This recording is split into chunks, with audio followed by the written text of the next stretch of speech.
João capítulo de número 9, sexto sinal que Jesus opera dentro do Evangelho de João, um milagre extraordinário, nunca feito anteriormente e que tem muito a nos ensinar nesta manhã.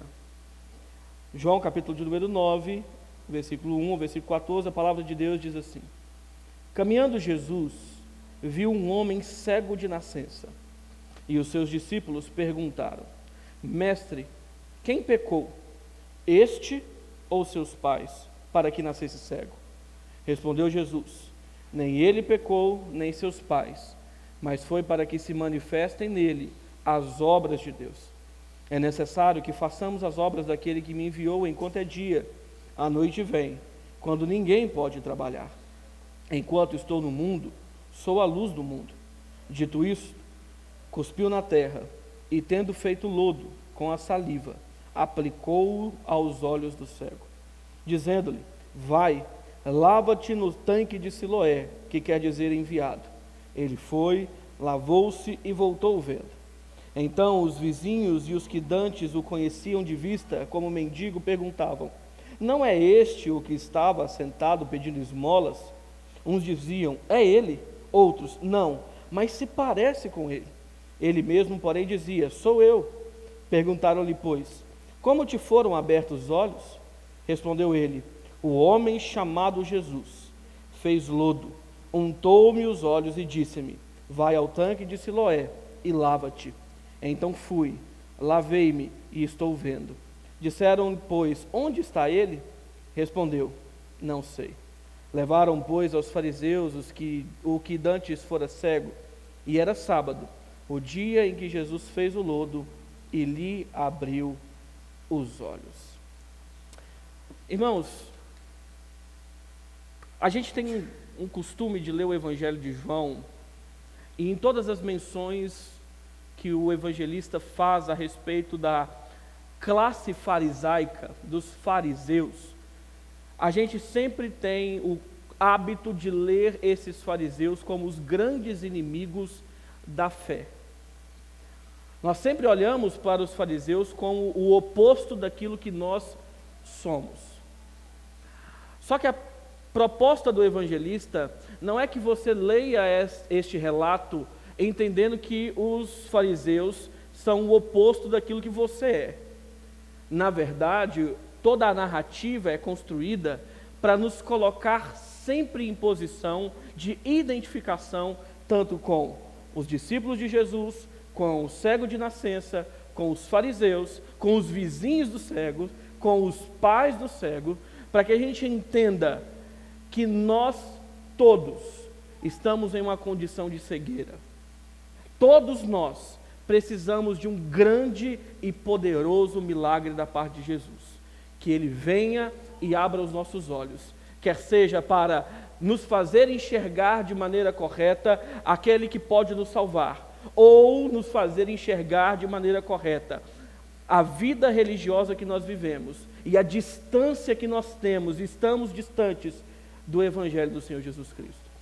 Meu convite a você não é que você escute aquilo que nós vamos pensar a partir do texto, pensando em alguém que poderia estar aqui, que alguém que deveria estar aqui hoje para ouvir essa palavra, mas que a todo tempo você pensasse em si e colocasse a sua própria vida em contraste com aquilo que Jesus está dizendo, porque você vai ficar espantado com o quanto você se parece com todos aqueles que não veem e carecem de visão.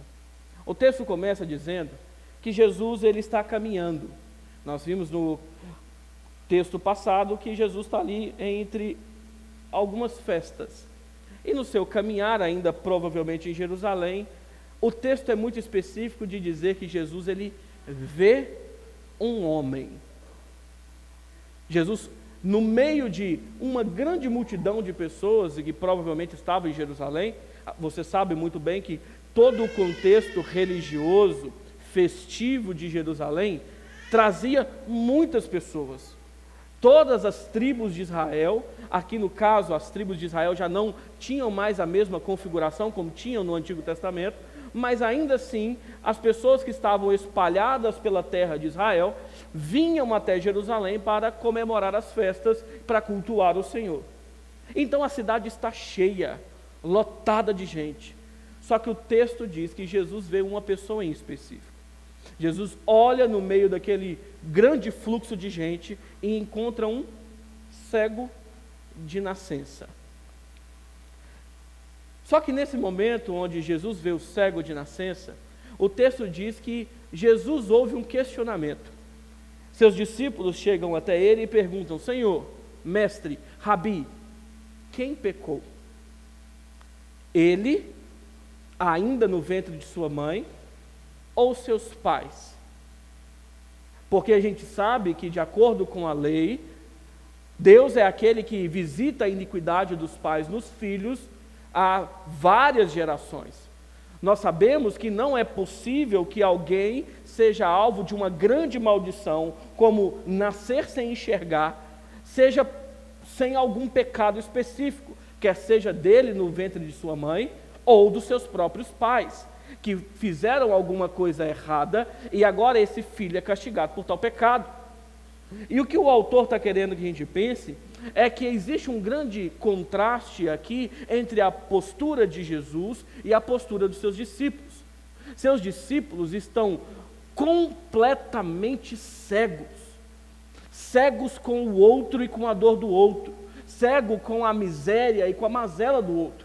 Porque enquanto Jesus, no meio dessa multidão, e isso não é só com o cego de nascença, isso é com todas as pessoas que Jesus operou algum milagre específico, uma grande obra da parte de Deus, todas as pessoas em que Jesus fez algo grandioso, o texto diz, e Jesus ouviu. Só que os discípulos, apesar de verem, se tornaram cegos à dor do outro. Enquanto os discípulos estavam perguntando, a culpa é de quem? Jesus questionava, o que podemos fazer? Enquanto os discípulos queriam responsabilizar alguém ou alguma circunstância, o pecado daquela pessoa, dar àquela condição uma resposta de pecado, Jesus está preocupado em resolver o grande problema daquela pessoa. Então, quando Jesus olha para aquele homem, Jesus não só enxerga o possível pecado deles, até porque o próprio Jesus diz que não é por causa de pecado, mas Jesus olha para o coração daquele homem desesperado. E enquanto os seus discípulos se preocupam com o externo, Jesus se preocupa com resolver o grande dilema do coração. E naquela obra maravilhosa de resolver uma doença que o impedia de ver, Jesus se preocupava em abrir os olhos do coração para que ele pudesse ver. Nós caminhamos cegos demais, irmãos, com a dor do outro. Nós caminhamos cegos demais com a mazela do outro. Nós estamos o tempo inteiro preocupados em enxergar no outro os seus grandes, terríveis pecados. Quando vemos as consequências desses pecados na vida dos nossos irmãos, o nosso coração, ao invés de estender a destra da misericórdia, sempre procura apontar o dedo da acusação. Nós nunca estamos dispostos a oferecer aos nossos irmãos um apoio para caminhar. Nós nunca estamos dispostos a caminhar com este irmão em discipulado, em cuidado, em amor, conduzindo ele àquele que pode resolver o seu problema. Nós estamos preocupados demais em atribuir a ele as culpas de suas faltas. Nós estamos preocupados demais em apontar o dedo e dizer e mostrar para aquela pessoa o quão pecadora ela é. E aqui eu não estou entrando no mérito do não julgueis, eu detesto essa vertente do não julgueis. Porque a Bíblia manda você julgar segundo a reta justiça, manda você julgar segundo as Escrituras, mas o problema não é o julgar segundo as Escrituras, o problema é você se tornar o juiz daquela pessoa, você se tornar o padrão daquela pessoa, e parar de olhar para ela como alguém tão cego quanto você, de não enxergar que ela depende, precisa tanto de Jesus quanto você. É saber que aquela pessoa está perdida e carece de cuidado, mas você que enxerga não consegue estender a ela a mão para conduzi-la no caminho de retidão. Nós somos como os discípulos de Jesus. Nos preocupamos pouco com o outro e preocupamos demais com o que o outro faz. Nós preocupamos demais com as consequências do pecado do outro, e não para que a gente seja a solução e resposta para aquele problema, mas simplesmente para afundá-lo mais ainda na culpa e na condenação, exercendo muito bem o papel de Satanás, cumprindo muito bem a vocação de Satanás, que é o acusador de nossos irmãos. Assim como esses discípulos, nós carecemos de ver. Porque olha o que Jesus diz, versículo 3: nem ele pecou, nem seus pais, mas foi para que nele se manifestem as obras de Deus. É necessário, versículo 4, que nós façamos as obras daquele que me enviou, enquanto é dia. Porque a noite vem, e quando ela vem, ninguém pode trabalhar. Jesus responde para aqueles discípulos: olha, vocês estão fazendo a pergunta errada. Vocês estão criando um falso dilema que ele não existe. Não é apenas essas duas opções. Não é só se ele ou os pais pecaram. Existe algo maior. Existe um propósito melhor para que esse homem esteja nessa condição. E é para que o próprio Deus opere nele obras grandiosas. Se por um lado a cegueira, assim como todas as mazelas do mundo, são a justa condenação do mundo que caiu, e de alguma maneira a gente pode dizer que toda doença, toda mazela, todo problema do mundo, ele é consequência do pecado lá atrás, original, e ele é alvo sim, a consequência direta da ira de Deus. Jesus está dizendo: agora será revelada nele não só o poder de Deus condenar o pecado dos pais, dos primeiros pais, de Adão e Eva, mas agora de mostrar como que ele é poderoso para recriar naquele homem que caiu, naquele homem que está alvo agora das mazelas do pecado. Então agora, esse homem que está assim, ele está para que Deus seja glorificado nele. A gente tem dificuldade demais de enxergar isso. A gente enxerga sempre a dor como um fim em si mesma, como grande final da história. Mas Jesus diz que existe um propósito maior para todas as mazelas da nossa vida. E esse propósito é para que Deus seja exaltado em nós, para que Deus seja glorificado em nós, por nós e através de nós. A doença não é o fim da história de ninguém. As consequências da queda não dizem respeito com o fim da sua jornada. Mas existe um porém, que quando acontece, resolvem todos os problemas. Não é que Jesus vai curar todas as enfermidades, não é que Jesus vai livrar você de todas as consequências do pecado, não é que Jesus vai passar pano para o seu pecado, mas Ele é capaz de abrir os seus olhos para que você caminhe naquela estrada que te conduz à Nova Canaã. Quando Jesus entra na história, e é o que acontece com ele, Deus é glorificado naquele cego. Quando ele, além de abrir os seus olhos físicos, ele também abre os seus olhos espirituais. Jesus dá um novo sentido para a história desse cego. Deus dá um novo propósito para a história desse cego. E esse propósito começa no grande milagre que Jesus operaria. Enquanto os seus discípulos estão preocupados com o porquê, Jesus está preocupado em como resolver, como dar sentido, como dar propósito, como dar agora uma nova história a esse homem que está sofrendo. E Jesus fala que isso não deveria ser algo apenas que ele faria, porque isso é uma obra dele, ele faz.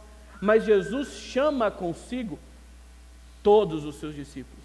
E ele diz: é necessário que nós façamos. Não é algo exclusivo que ele reservou para si, mas é algo que ele estende aos seus, para que os seus caminhem também em resposta àqueles que perecem. Seus discípulos deveriam entender que o serviço, que a misericórdia, que a apresentação do Evangelho, que estar pronto a oferecer ao pecador o caminho de redenção, mostrar para ele como que ele pode ser salvo, não é algo que nós deveríamos ter como opcional, faz parte de quem somos. Opcional é você escolher a roupa que você veio aqui hoje, a comida que você vai comer daqui a pouco. Opcional é com quem que você vai casar, ou com quem que você vai deixar de casar. Isso é opcional para a sua vida. Pregação do Evangelho, ser misericordioso, ter um olhar de compaixão para com o outro, isso não é opcional dentro da vida cristã. Isso é parte da vida cristã. Estar pronto a oferecer ao outro o caminho que o dia nos abriu os olhos, deveria ser a coisa mais urgente que nós fazemos, porque faz parte da nossa missão. Jesus disse, é necessário que nós, mestre e discípulos, porque Ele não reservou isso para Ele, reservou para a sua igreja, façamos as obras de Deus, enquanto é dia. E dia aqui, a ideia do dia e noite tem a ver com vida e com morte. Enquanto você está vivo, você consegue fazer. Você morreu, acabou. Então, enquanto é dia, faça. Aquilo que é mais urgente para você hoje não é estar preocupado com o que você vai comer, é quantas pessoas você vai poder ver e ofertar a elas o caminho de redenção. Essa é a maior preocupação sua, ou pelo menos deveria ser, já que é discípulo de Jesus, já que é parte do corpo de Jesus, já que segue Jesus os seus caminhos. A sua maior preocupação, a sua maior urgência não deveria ser consigo, mas com aqueles que estão perecendo. Lembram o que o Senhor diz para Ezequiel? Se eu dizer a você que o pecador está morrendo em seu pecado, e você não o avisar, ele vai morrer no pecado dele, mas o sangue dele eu vou requerer de você. Quantas pessoas passam diante de nós, cheias dos seus dilemas, cheias de suas misérias, e nós somos incapazes de mostrar para ela o caminho que nos alcançou um dia.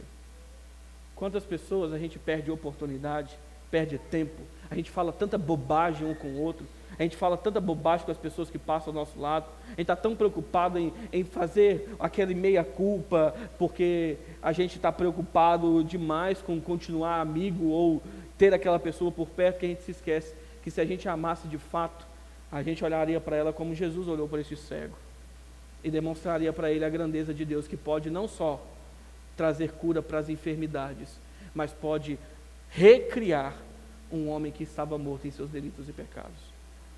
E aí Jesus diz, enquanto estou no mundo, versículo 5, sou a luz do mundo. E a gente lê em um primeiro momento esse verso 5, e acha que Jesus está falando assim, enquanto eu estou aqui vivo, eu sou a luz do mundo. Deixei de estar vivo, a luz do mundo não está mais aqui. Só que essa palavra, que a gente traduz aqui como enquanto, ela não traz a ideia de algo que dá um certo período de tempo, mas ela é uma expressão que significa sempre que. Então seria, sempre que estou no mundo, eu sou a luz do mundo. Isso fica mais fácil de ser entendido porque Jesus atribui agora aos seus discípulos, ele estende aos seus discípulos a função de ser luz. Não é opcional, faz parte de quem somos. Porque enquanto Jesus está aqui, e Ele está aqui entre nós, o mundo só pode ver Cristo por meio da igreja. Ele está aqui, nós somos imagem e semelhança dEle, o Espírito dEle habita em nós, Ele opera uma obra em nós, Ele transforma nosso coração, Ele transforma nosso caráter, Ele transforma a nossa vida, nos faz mais parecidos com o Filho dEle, com Jesus Cristo. Ele está fazendo isso. Então o mundo vê Jesus aqui, ou pelo menos deveria ver. E já que Jesus continua entre nós, Ele não deixará de estar, a luz do mundo continua a brilhar. E, irmão, não é porque você não quer fazer o seu papel de candeeiro, de luzeiro, que Jesus vai deixar de brilhar e trazer luz àqueles que estão em trevas. Porque se você não cumprir o seu papel, Ele arranca você e coloca de lado. O próprio Senhor Jesus faz que das pedras Ele suscita pregadores, das pedras Ele faz filhos de Abraão. Jesus não precisa de você. Por mais que você tenha essas obrigações, não se ache a última Coca-Cola do deserto, o último biscoitinho do pacote. Porque apesar de você, Jesus continua entre nós, Ele continua brilhando sua luz, Ele continua chamando pecadores ao arrependimento, Ele continua abrindo visão de cegos, apesar de você, que está aí, caminhando cego, se esquecendo do seu propósito, de ser como Ele foi, lembrando das palavras dele em todo o livro de João, assim como eu fiz, façam vocês também. O texto continua, depois disso, cuspiu na terra, e tendo feito lodo com saliva, aplicou aos olhos do cego. E aqui nós começamos ao grande dilema dos fariseus, porque versículo 14 já nos informou que Jesus faz isso no sábado, e dentro da Mishnah, que é um livro de regras dos fariseus, fazer lodo no sábado era uma atividade proibida, porque se você fizesse lodo, barro no sábado, você estava descumprindo a lei de Deus que manda você guardar o sábado. Uma segunda coisa é que a saliva sendo usada para tocar em alguém, passar em alguém, era algo impuro e transformava aquele que foi tocado pela saliva em impuro. Então Jesus faz duas coisas aqui para deixar os fariseus malucos. Ele usa saliva para curar o enfermo, e ele faz isso no sábado. Ele já fez uma cura no sábado antes, ele está fazendo uma cura no sábado de novo, ele não vai deixar de fazer uma cura no sábado, até porque fazer o bem está acima da religiosidade, está acima dos padrões e doutrinas humanas que não se encontram nem nas Escrituras.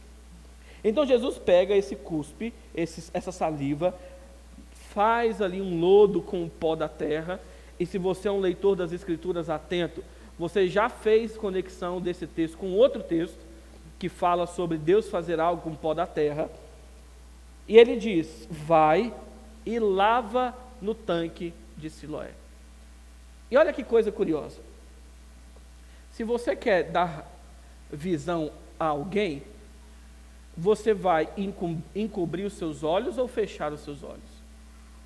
Você vai encobrir ou abrir, né? Eu falei, você encobre ou você abre os olhos daquela pessoa? Você abre os olhos dela, né? É o lógico, é o normal. Só que Jesus pega um cego e cobre os olhos do cego com lama.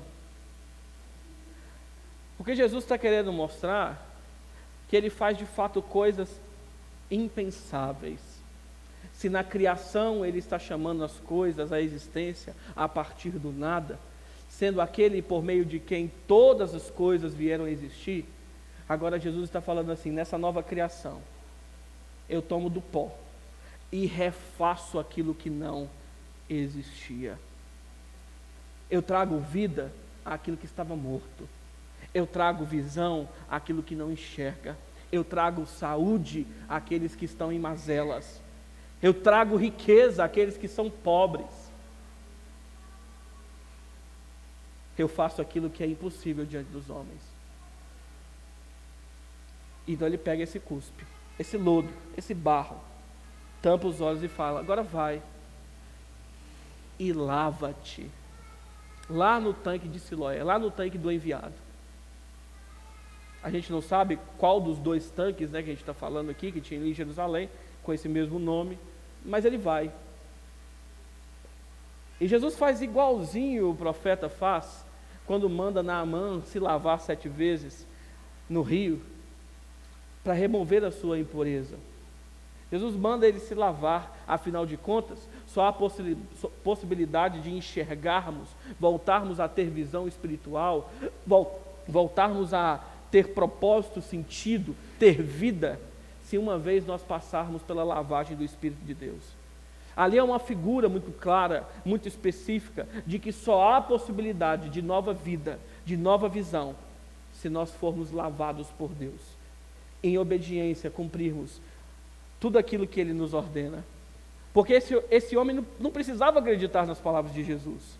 Gente, pensa comigo, você é cego, esse homem provavelmente tinha uns 45 anos, você é cego desde que nasceu, você está pedindo esmola o tempo todo, a gente sabe que o homem é mau, que o homem faz gracinha com aqueles que passam suas mazelas na rua, não é à toa que a gente vê gente morrendo na rua o tempo todo, incendiado, espancado, a gente vê isso acontecer. Imagine um cego. na época que o politicamente correto nem existia, onde que não tinha polícia 24 horas rondando, até hoje, né, tem, mas também não resolve nada. Mas naquele tempo era pior do que é hoje. Aquele cego já deve ter passado muitas coisas. Ele precisava acreditar na palavra de alguém que passou lodo nos olhos dele? Não. Mas o texto diz que ele obedeceu, porque ele creu. Enquanto o grande questionamento estava em por quê, Jesus estava mostrando para eles como, por meio de quê, cegos podem voltar a ver, inclusive os discípulos de Jesus.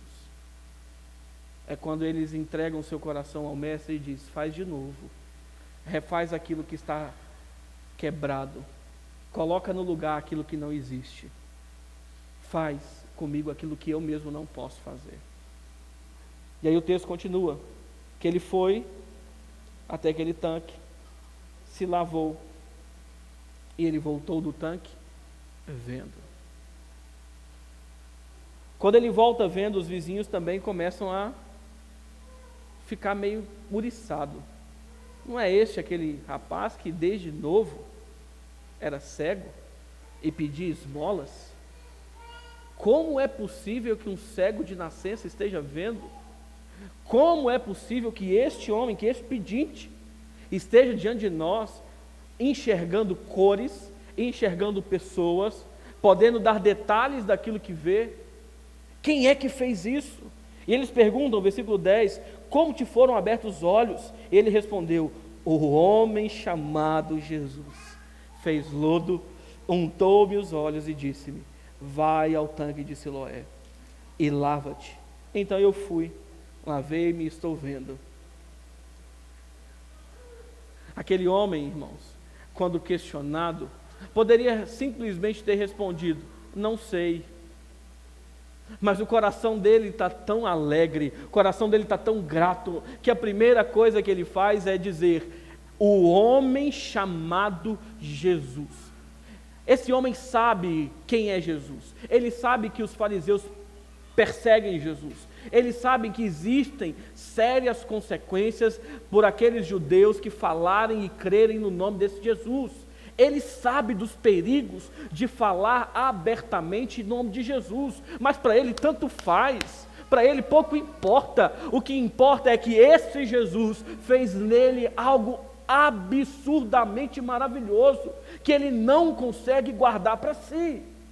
Então ele precisa não só contar o milagre, mas ele tem que contar quem fez o milagre, quem foi aquele e o único que pode operar coisas grandiosas, como fazer um cego de nascença ver. Não basta contar que a sua vida foi transformada, mas dizer por meio de quem, porque o seu testemunho, irmão, pouco importa, seu testemunho não salva ninguém. Quem salva é o homem chamado Jesus, o único que pode operar uma obra tão grandiosa. Não estou falando aqui, irmãos, e aqui a gente tem que sempre tomar cuidado, porque uma frase dessa aqui, um mal intencionado vai falar assim: viu, eu posso viver de qualquer jeito, que está tudo certo, eu falo o nome de Jesus e resolveu o B.O. Não é isso. Não estou falando que o seu testemunho não revele alguma coisa sobre você, ou sobre a obra que Jesus disse, a obra que Jesus fez em você. Mas o que eu estou te dizendo é que o seu testemunho pessoal, a sua vida, não é objeto de fé de ninguém. Objeto de fé de alguém é a pessoa de Jesus. É aquilo que Jesus faz. Então, pregação do Evangelho não é pregar sobre as suas conquistas e as suas grandezas. Pregar o Evangelho é falar sobre o homem chamado Jesus, que traz luz aos olhos, que traz vida ao coração, que transforma nossas vidas e que nos dá um lar celestial. Esse é Jesus. É falar desse homem. Só que os vizinhos também estão cegos. Sabe por quê? Porque vem alguém que está a vida inteira em miséria e simplesmente questionam. Como? Por quê? É mais ou menos o que a gente faz quando a gente condiciona tipo de pessoa e o tanto que Deus pode ou não salvar tal tipo de pessoa. Porque para nós, Um homossexual não pode ser salvo, ele não pode ser alvo do amor de Deus. Para nós, uma prostituta não merece estar em uma igreja como a nossa. Para nós, um pedófilo, um estuprador, não podem ser alvos do amor de Deus. Para nós, existem classes de pessoas que não podem ser alcançadas pela graça. E a gente fala, será? Faz um teste, irmão. Se uma ex-prostituta que você conheça chega aqui na igreja e senta do ladinho do seu marido, o que você faz, irmã? Você sabe que ela é uma prostituta, ex-prostituta. O que normalmente você faz? Vem cá. Ou vamos sentar do outro lado? E não adianta falar que não, irmão. A gente sabe que é assim. A gente sabe que é assim. É só começar a olhar para dentro das nossas comunidades. Onde estão as ex-prostitutas? Onde estão os ex-homossexuais? Onde estão os ex-criminosos? Eles são dignos do seu tempo para evangelizá-los? Ou você também condiciona a quem Deus precisa salvar e estender sua misericórdia? Será que você está tão cego assim na sua autojustiça? Na sua grande piedade? Aí o texto continua. O texto diz assim: onde está Jesus? E ele diz, não sei. Jesus saiu andando pela cidade. Só que eles não ficaram contentes, então eles queriam tirar satisfação com o pastor deles, né? Pastor, vamos lá. Levaram aos fariseus, os pastores de Israel, aquele que era cego. E era sábado, o dia em que Jesus fez o lodo, ele abriu os olhos.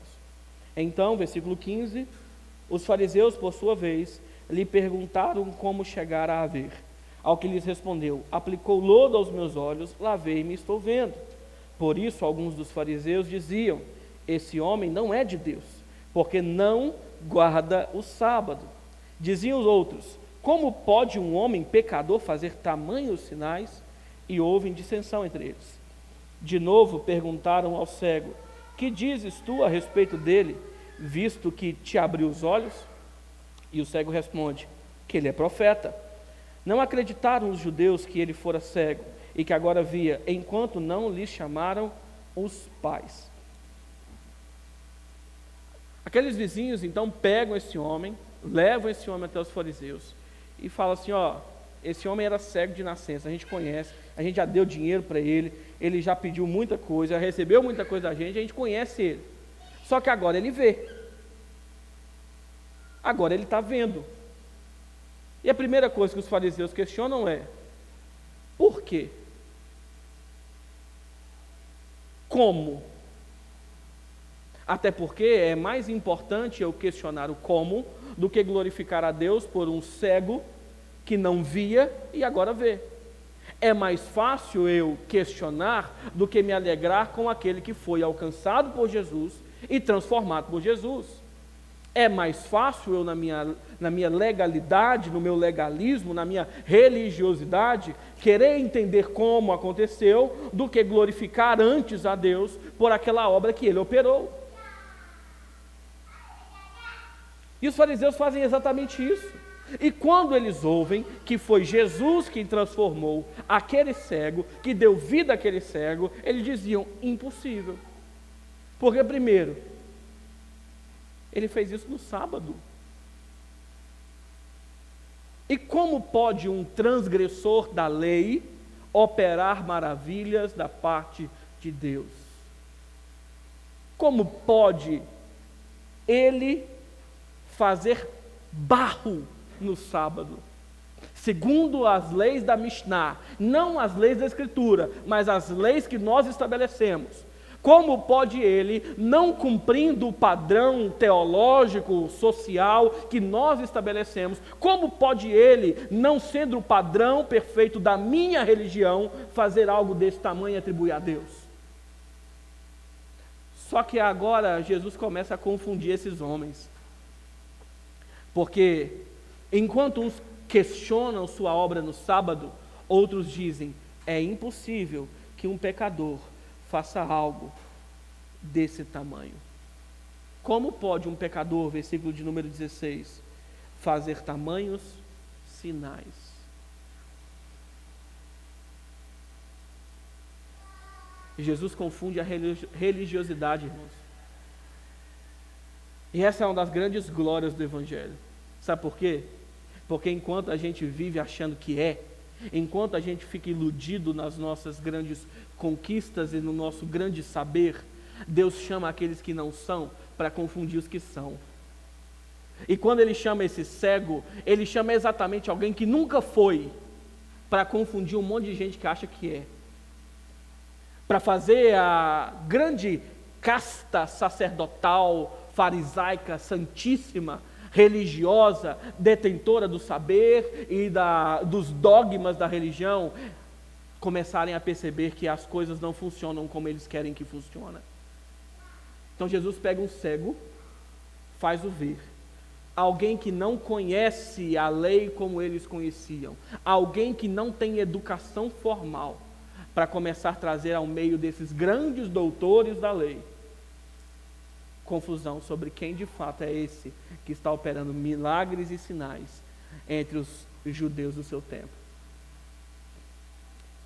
Irmão, Jesus não precisa do ser. Jesus chama qualquer um que Ele quiser chamar e faz. Seu grande conhecimento teológico, ele é até legal, mas não é determinante para que Jesus faça ou deixe de fazer alguma coisa. Seu padrão religioso, diante daquilo que Jesus ensina, pouco importa se o seu padrão religioso não é medido pela palavra de Deus. O que você tem ou deixa de ter, diante de Deus, pouco importa. Porque Ele não chamou doutores da lei, Ele chamou pescadores simples da Galileia. Ele chamou indoutos. Ele chamou aqueles que não eram, para confundir de fato aqueles que se achavam. Eu sou apaixonado por uma das orações de Jesus, que está ali em Mateus capítulo 11, e que todas as vezes que eu leio, eu me espanto. Porque Jesus em Mateus 11, antes de fazer o grande convite da graça, onde Ele diz: venham a mim todos vocês que estão cansados e sobrecarregados, Jesus agradece ao Pai por algo. Ele diz assim: graças te dou, ó Pai, porque ocultaste estas coisas dos sábios e instruídos, mas revelaste essas coisas aos pequeninos. Deus não tem compromisso com o seu saber. Ele pode usar qualquer um, apesar do quanto sabe. A gente tem que abandonar essa cegueira de achar que a gente precisa ser, quando na verdade aquele que faz apesar daqueles que não são. Quem pode bater no peito e dizer eu sou, é Jesus Cristo. Aquele que pode dizer no meio da sarça, eu sou o que sou, é só o nosso Senhor. É Ele quem é. Nós somos meros coadjuvantes na grande história desse grande protagonista. Ele usa quem quer, quando quer, da forma que quer, do jeito que quer. Sua religiosidade, irmão, precisa ser quebrada hoje, para que você comece a enxergar o outro como Jesus enxergava os miseráveis do seu tempo. Então eles continuam, versículo 18: não acreditaram os judeus que ele fora cego e agora via, enquanto não lhe chamaram os pais, e os interrogaram: é este o vosso filho, de quem dizeis nasceu cego? Como, pois, vê agora? Então os pais responderam: sabemos que este é nosso filho e que nasceu cego, mas não sabemos como vê agora. Ou quem lhe abriu os olhos também não sabemos. Perguntai a ele: idade tem, falará de si mesmo. Isso disseram seus pais, porque estavam com medo dos judeus, pois estes já haviam assentado que, se alguém confessasse ser Jesus o Cristo, que fosse expulso da sinagoga. Por isso é que disseram os pais: ele idade tem, interrogai-o. Então chamaram pela segunda vez um homem que fora cego e lhe disseram: dá glória a Deus, nós sabemos que este homem é pecador. Ele retrucou: se é pecador, não sei. Uma coisa eu sei: eu era cego e agora vejo. Perguntaram-lhe, pois: que te fez ele? Como te abriu os olhos? Ele lhes respondeu: já vos disse, e não atendestes. Por que quereis ouvir outra vez? Porventura quereis vós também tornar-vos seus discípulos? Então os injuriaram e lhe disseram: discípulo deles és tu, mas nós somos discípulos de Moisés. Sabemos que Deus falou a Moisés, mas este nem sabemos de onde é. Respondeu-lhes o homem: nisto é de estranhar que vós não saibais de onde ele é. E, contudo, me abriu os olhos. Sabemos que Deus não atende a pecadores, mas pelo contrário, se alguém teme a Deus e pratica sua vontade, a este atende. Desde que há mundo, jamais se ouviu que alguém tenha aberto os olhos a um cego de nascença. Se este homem não fosse de Deus, nada poderia ter feito. Mas eles retrucaram: tu és nascido todo em pecado e nos ensina a nós? Se não bastasse questionar aquele homem dentro dos padrões de sua religiosidade, os fariseus começam agora a interrogar aqueles que talvez poderiam dizer a verdade, que eram os pais daquele menino, daquele homem. Então questionam: esse menino é filho seu mesmo? Ele era cego mesmo de nascença? É verdade essa história de que ele nasceu sem enxergar e agora vê? Como aconteceu? Quem fez isso? Só que os pais desse homem não tiveram coragem de falar o que eles deveriam falar. Porque primeiro, eles sabiam quem era que tinha feito aquele milagre, eles sabiam como, e eles conheciam seu filho. Só que por medo de perderem os caprichos que a vida comum no judaísmo os daria, eles preferem terceirizar a responsabilidade. Então eles dizem: olha, esse é nosso filho, ele era cego, mas agora ele tem idade, pode perguntar para ele vai responder para vocês. Agora o menino, o filho, o homem, ao contrário dos seus pais, quando ele é questionado pelos fariseus, ele pouco se importa com as perdas do judaísmo. Ele pouco se importa se ele não terá mais acesso às sinagogas, ele pouco se importa se vai haver perseguição, ele pouco se importa se ele vai virar escravo de alguém, ele pouco se importa se ele seria apedrejado, ele pouco se importa se seria morto, ele não está nem aí para isso, porque agora ele vê, ele sabe quem fez isso, ele sabe quem operou tal grandeza. E para ele é mais importante falar sobre ele, sobre o Cristo que o salvou, que é aquele que abriu os seus olhos, do que se esconder, do que abrir mão daquelas coisas que ele teria. Para ele tanto faz, irmão. Diferente da gente que está importando demais com quanto dinheiro vamos ter, com a posição social, com a influência, com o número de amigos, com o trabalho que a gente pode perder, com a perseguição que pode surgir. Talvez se viéssemos a ser perseguidos até a morte, nós nos importamos com isso porque nós somos medrosos. Nós nos esquecemos que, se caso morrermos, teremos lucro, estaremos com Ele. Nós muitas vezes deixamos de pregar o Evangelho, não é porque não sabemos pregar o Evangelho, é porque nós temos medo de pregar o Evangelho. Nós deixamos de falar de Jesus porque Jesus incomoda, porque Jesus pode nos fazer perder posição, porque Jesus pode nos fazer perder as coisas, porque viver o padrão de Jesus é viver em todo o tempo de sacrifício.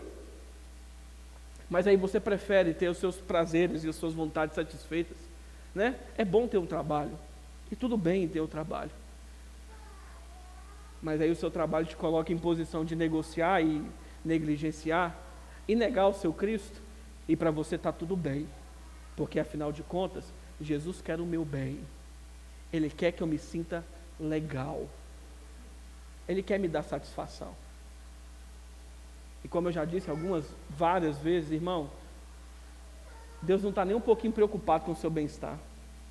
Nunca esteve. Deus está preocupado com a firmeza da sua fé. Ele arranca tudo, se precisar, para deixar você mais firme. Tudo. Os pais desse menino, embora saibam que foi Cristo, preferem fechar os seus olhos por causa do medo.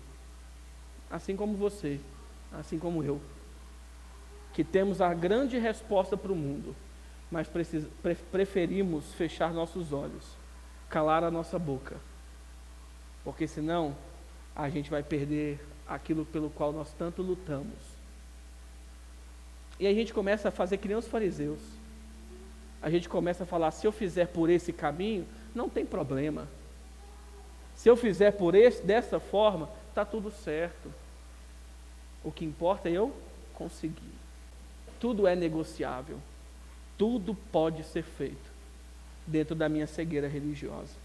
Talvez você está aqui e tenha 20, 30, 40 anos de igreja e continua cego dentro da sua religiosidade, dentro do seu medo de perder, dentro da sua hipocrisia, e está precisando hoje urgentemente lembrar daquele que pode trazer visão e vida. Porque olha o que acontece.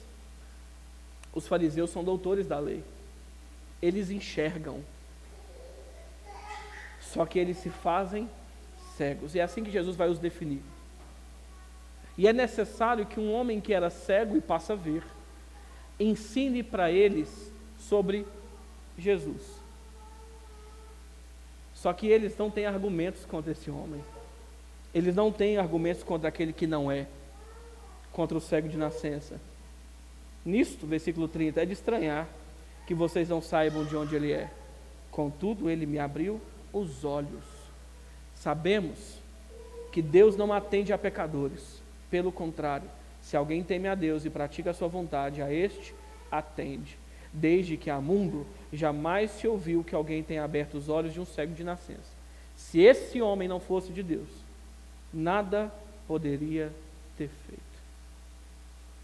Não há nenhum registro no Antigo Testamento, não há nenhum registro nos apócrifos e pseudepígrafos, não há nenhum registro nos escritos dos povos ao redor de Jerusalém, no Antigo Oriente, não há nada, nem coisa literal e nem mítica, que registre alguém que era cego de nascença e que viu, passou a ver.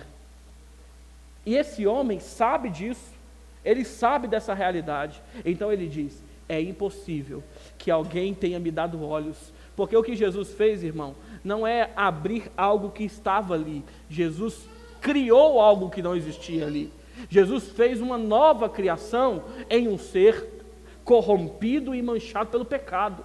Ele usou muito poder da parte de Deus para trazer visão àquele homem. Só que esses homens, sabendo dessa realidade, esses cegos, fariseus, religiosos, sabendo que não era possível alguém realizar tal coisa se não fosse da parte de Deus, preferem cegar o entendimento deles. A gente sabe, irmão, que nenhuma conversão pode acontecer se não for da parte de Deus. A gente sabe que ninguém passa a ver se não for da parte de Deus. A gente sabe que ninguém é regenerado se não for da parte de Deus. Mas a gente prefere não ver e anular a verdade de que Jesus pode fazer com qualquer um aquilo que ele bem entender fazer. Ele pode dar vida a qualquer um. Sabe essa história de fulano não tem mais jeito? Eu sei, irmão, eu sei que tem gente que dá uma canseira na gente. Eu sei que tem irmãos que é só a misericórdia de Deus. Eu sei. Mas se teve jeito para você, irmão, tem jeito para ela. Porque quem opera essa transformação não somos nós. Porque enquanto for nós, nunca vai ter jeito. Mas quando nós entendermos que quem dá vista aos cegos, que quem regenera o coração, quem transforma vidas, quem santifica pecadores é Jesus Cristo, aí nós vamos ter esperança. Que por mais difícil que seja, Jesus pode dar jeito daquela história. Ele é o carpinteiro da Galileia. Ele pega pau que nasceu torto, endireita. Ele lapida, ele transforma. Ele transforma de fato pessoas. A gente não pode ser como os tais fariseus que preferem cegar o coração e ver que aquela obra é de Deus, é de Cristo. É Ele quem está ali, simplesmente porque não está adequado aos nossos padrões. Eu lembro que no meu período de seminário, eu estava trabalhando numa congregação ali numa igreja ali no bairro Santa Cruz. Antes de eu ir para Neves, eu estava em 2016 e metade de 2017 ali na igreja presbiteriana de Santa Cruz. E eu vim do interior, irmãos. E igreja de interior é cheia de padrões específicos de gente que pode estar na igreja. E chego eu no meu primeiro domingo que eu ia pregar, todo arrumadinho, terno, gravata, bacaninha, e senta do meu lado um rapaz que ele só não tinha tatuagem no olho e piercing, para tudo quanto é canto ele tinha piercing. Quando ele sentou do meu lado, ele olhou para mim e falou assim: boa noite, a paz do Senhor. Eu falei assim: que? Boa noite, paz do Senhor. E aquilo eu entrei em crise, irmão, porque eu nunca vi. No interior não existe isso. Fazer uma tatuagem é praticamente você assinar a sua carta de demissão da igreja. Vim para a igreja de bermuda? Ixi, irmão, no outro dia é disciplina. Sério? Eu estar aqui pregando, se não tiver de terno, ixi. Mas o Senhor me fez ver um homem que, por mais que tenha um estereótipo diferente daquilo que eu acreditava, era muito mais crente, muito mais piedoso do que eu. Pensa num rapaz crente, num homem crente de verdade. Caderno de desenho, mas crente. A gente precisa começar a abandonar os nossos padrões específicos, irmãos. Sair dessa cegueira religiosa que a gente está nela. E aí quando a gente começar a sair disso, as prostitutas, os travestis, as drag queens, os não binários, etc, etc, etc, que você tanto critica na rede social, vão começar a se assentar nesses bancos para ouvir o Evangelho. E vão começar a ter a oportunidade de ver. Aí o texto termina, versículo 35 ao 41, dizendo assim: ouvindo Jesus que o tinham expulsado, encontrando-o, lhe perguntou: crês tu no Filho do Homem? Você crê no Cristo, no Messias? Ele respondeu: quem é, Senhor, para que eu nele creia? E Jesus lhe disse: já os tens visto, é o que fala contigo. Então afirmou: creio, Senhor, e o adorou. Prosseguiu Jesus: eu vim a este mundo para juízo, a fim de que os que não veem, vejam, e os que veem se tornem cegos. Alguns dentre os fariseus que estavam por perto dele perguntaram-lhe: acaso também nós somos cegos? Respondeu-lhe Jesus: se fosseis cegos, não teríeis pecado algum, mas porque agora dizeis nós vemos, subsiste o vosso pecado. A história encerra com aquele homem adorando Jesus em público, porque tudo que acontece aqui não acontece em um lugar reservado, tudo aqui é público. E esse homem que era cego de nascença, que teve essa grande operação milagrosa da parte de Deus, que agora vê, encontra-se com Jesus. Jesus o encontra, para ser mais específico. E aí Jesus questiona ele: você crê no Filho do Homem? Você crê no Messias? E ele pergunta: quem é ele? E Jesus revela: eu sou ele. E esse homem crê, genuinamente. Essa operação de crer já começou lá atrás, quando ele obedece ao mandamento desse homem e recebe esse milagre. E agora ele concretiza a sua declaração pública de fé: eu creio, e o adora. E os fariseus estão lá.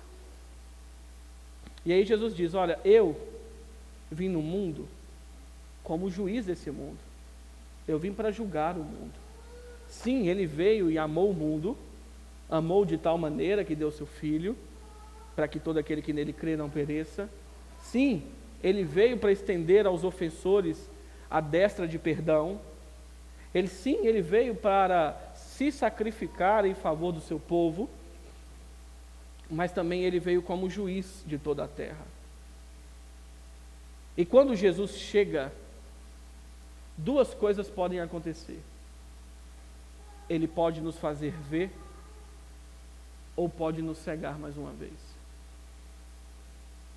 Porque ele diz assim, e é engraçado porque Jesus não está falando de pessoas que consideram-se cegos. São pessoas que não se acham cegos. Pessoas que estão cegas na sua religiosidade, mas se entendem como os grandes parâmetros da fé. São pessoas que se dizem crentes, mas vivem uma vida porca, com uma ausência de santidade, mas justificam ela dentre as suas entrelinhas da lei, que justificam seus padrões à margem da lei. Então, estou certo. É a grande máxima, né, dos hipercalvinistas: uma vez salvo, salvo para sempre. Eu vivo do jeito que eu quiser e está tudo certo. Só que não é bem assim. Então, esses que se acham não cegos, esses que declaram ver, quando Jesus se manifesta, são cegos, são revelados como cegos. À luz das Escrituras, eles percebem que eles nunca viram, mas aqueles que nunca enxergaram, que vivem perdidos, carentes de um milagre, quando Jesus chega, passam a ver. Quando a luz do mundo brilha, toda treva se dissipa. Quando a luz do mundo brilha, as escamas dos olhos caem. Quando a luz do mundo chega, a real transformação, a vida de verdade. Então, irmão, eu não sei que tipo de cegueira que você está nela hoje. Talvez seja na sua indiferença com o outro, talvez seja na sua indiferença com a transformação do outro, talvez seja na sua religiosidade, talvez seja pelo medo de perder aquilo que você pode vir a perder. Mas existe uma resposta para toda cegueira, e ela é Jesus Cristo de Nazaré. É a luz do mundo que veio para brilhar em nossas trevas. Mas, irmão, não se engane. Quando ele brilhar, quando as escamas dos olhos caírem, não tem um caminho diferente para seguir. Esse caminho é um caminho de sempre obediência e adoração. Sempre.